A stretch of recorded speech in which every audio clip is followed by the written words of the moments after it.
My name's Dr. David Speicher. I'm the pastor of South Bay Church in Tampa.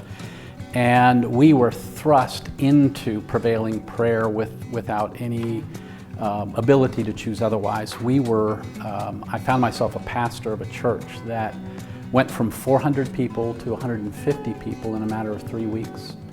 The former pastor had stepped out of the pulpit, got in his truck and left. So we had 400 people, and they were hemorrhaging, hurting, broken.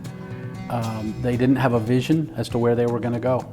And my wife Karen and I, we were asked by the church to pastor them, shepherd them. We didn't know if we were going to be there to help disperse these people to other churches, to turn the property and assets over to another thriving ministry, or if God actually wanted to turn this church around. So we began to pray like we've never prayed before. And today, the church has turned completely around. And that was 2009, and God has done an amazing work in the church. So we learned what prevailing prayer is.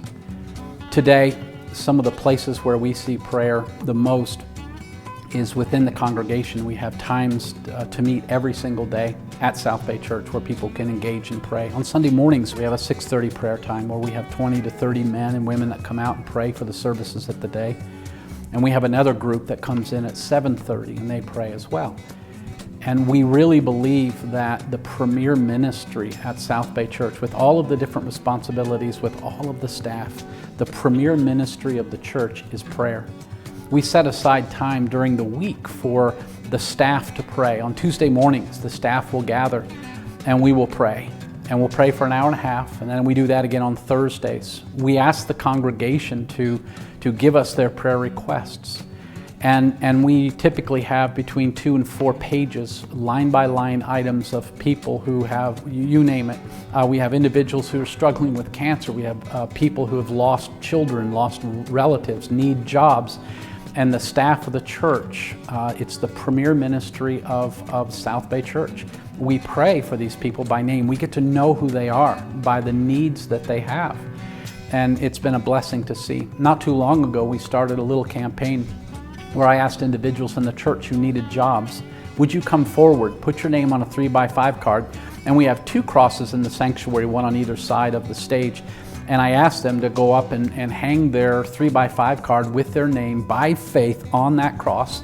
And we as a staff and a congregation will begin to pray that God will bring you jobs. And we've been doing that for a month. And over half of those names, I think we had 40, over half of those names are now moved to the other side of the sanctuary on the other cross as a reminder to folks, to the congregation when they come in, they can see that God answers prayer. He wants us to ask. We have an entire staff of people who are committed to praying, and they're all gifted in their own ways, but they really understand that the foundation for who we are is about prayer, and we pray.